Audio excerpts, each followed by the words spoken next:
Well, that's a hard question because I love Chattanooga. Chattanooga is a great city. Always, well, I can't say always has been, but it has been for a while. And we had some good times there. I really enjoyed living in Chattanooga. The rock climbing in Chattanooga is amazing. But Chattanooga for me had started really kind of turning from being a good experience to a bad experience about 2 years ago. Right around the time I actually took a year off climbing.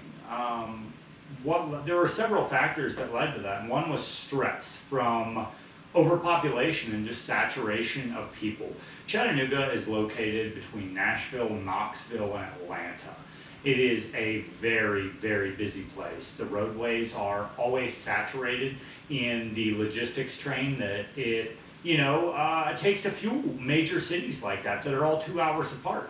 Not to mention the rural areas between them. It's a very densely populated area, so everything feels really busy all the time. So if you get in your car, essentially you're going to have a bad time. So that started wearing on me. I just felt like I was always shoulder to shoulder with people.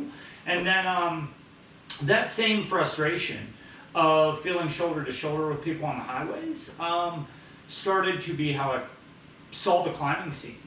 Basically, Chattanooga exploded with climbers. The cat was out of the bag. People found out how good Chattanooga was, and an influx of rock climbers just started showing up every day. And that's not a bad thing. You know, any world-class climbing scene is going to experience this. That's just a problem you have to deal with, and we have to address as climbers right now, as it is getting more popular. But I just felt like the climbing scene was just very, very crowded and becoming more crowded, and that kind of took away from the joy of climbing for me as well. And then the biggest reason that I wanted to leave is simply climate change. And I'm going to say climate change because, global warming is controversial. Global warming referring to, is it man-made problems that are warming the atmosphere or contributing to it? That's neither here nor there. I'm going to say climate change because statistically, the climate is changing, and I watched that happen in Chattanooga. I started climbing in Chattanooga in around 2009, and it was great. Winters were cool, crisp, and long, and they were great for climbing. Right around 2016 is when I would say it really started to change. Winter just started leaving. It just wasn't a thing anymore. There was no snow, might snow once a year. Most of the winter was around 55 to 60 instead of that 40 to 45 we used to see. But that wasn't even really the deal breaker. It was the rain. The amount of rain that Chattanooga started to see is overwhelming. I think last year it was 2019, or maybe it was 2018. Yeah, it was 2018. We saw more rain in Chattanooga than Seattle. There's a problem there. And that trend is still continuing today. So I would say overcrowding of people, the climbing scene just becoming so big that it no longer felt like my, kind of southern home anymore. And then the weather was really hard. I remember specifically the last day of September 2019 was my breaking point. I had been thinking about it for a while, about leaving. I'd been entertaining it, and I was running a lot during the end of 2019. And I went for a run on the last day of September, and it was 101 degrees.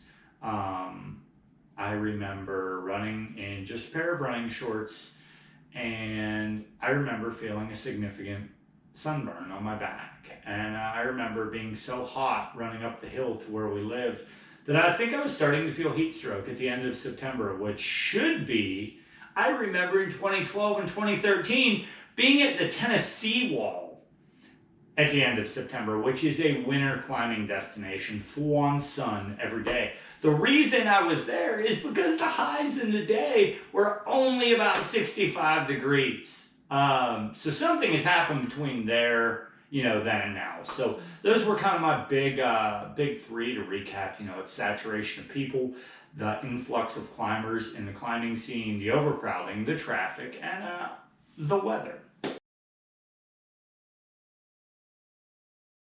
New experiences, just experiencing the West, it feels so adventurous. It feels so foreign.